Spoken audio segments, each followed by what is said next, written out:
So, are you able to pull it up, open? It's like the last one. This guy? Yeah, if you need to enlarge it to read it.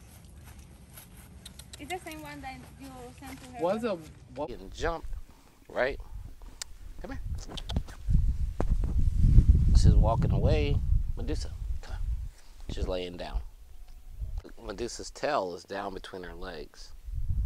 This means that she is aware of what's going on. This. Good girl. Fuss. Good girl. One more. Fuss. Good girl. Fuss. Good girl. Hey guys, welcome to Matter Isabel. In today's topic, we're going to be discussing how to train fearful dogs, how to get them past the point of being fearful, stress, and anxiety, and to get them into a place of comfort, arousal, and excitement. This is extremely important when you're training a dog.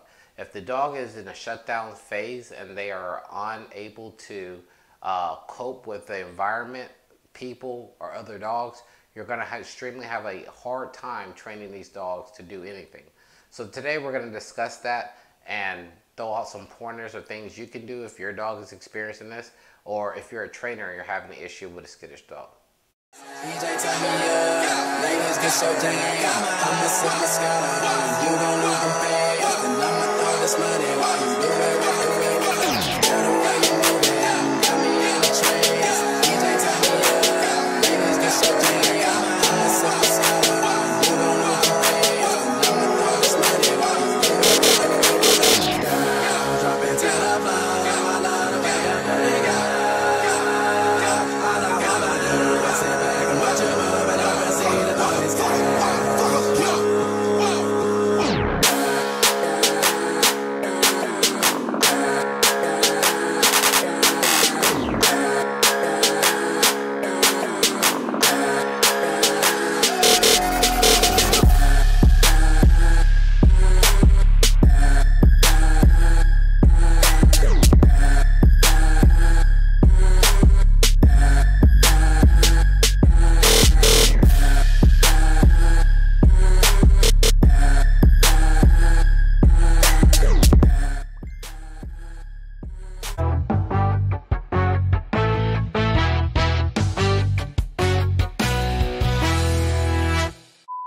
Alright guys, welcome back to Madison Bells. So today we're going to be talking a topic about skittish dogs. This is extremely important because oftentimes when we train dogs, they are ball hungry or toy, you know, they have a toy drive, they have a treat drive, and so training them is like a walk in the park. But every now and then you're going to get a dog that has extreme anxiety of people, places, and things. And this makes it extremely hard to train any animal with these emotions. So in our training package, when we do it, we tend to take the dog and place them in a situation with other animals so that they can cope, right? They tend to mimic the other animals. The other animals are playing, they're running, they're jumping, and then they decide they want to do that. And that's what we do. We put the animals in an environment where they can be animals, they can be dogs, and then we kind of like slide in and we start immediately giving them treats and telling them, you know, good things and patting them on the back and encouraging them to continue that behavior. This is extremely important because if you're not able to grasp a hold of that dog and get them in an excited state or aroused, you're not going to be able to train them. If they don't like toys and they don't like treats and they don't like people and they don't like animals, you're just going to be in a world of where you're going to have to use pressure. Pressure is not really good on a fearful dog. This is going to further encourage what they already think about the situation. We want dogs to have free will and to do it on their own accord. We never want to force them. If we force them, then they're only going to do it in a state of fear. So we like to encourage the dogs at all times to actively engage in training with us. Here's an example of when we were training with Medusa and we were talking about some of those things. When she arrived, she was skittish of people and other animals and noises and sounds and, you know, smells. Everything you can think of under the sun. So we took a German Shepherd that we bred that's back for training, and he is extremely aroused. He's extremely excited. He's extremely playful, and we threw him in the picture. And by her following his cues, she gained more confidence. She gained more confidence in the situation. She was able to get stimulated by this dog. She actively started doing things that she was gonna do on her own. She started jumping on tables, running around, playing, and we were able to tap into that nerve. And she forgot about being stressed and being scared and having anxiety. She forgot about all those things. And that's extremely important when you're training with a dog. You want them to have a free will think of mind. You want them to not think about stress, situations, anxiety. You want them to think about fun and playing and being happy. So that's pretty much what we did.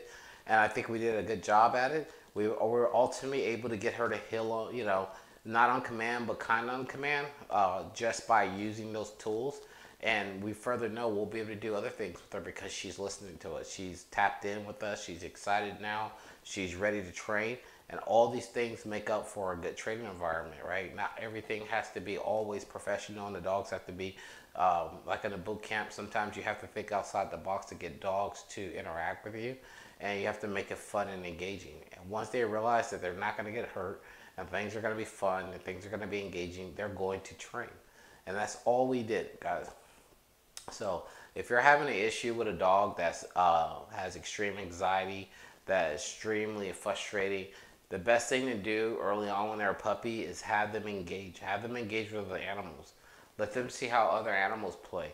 Let them see how other animals run and things. This is going to tap into the dopamine inside their brain.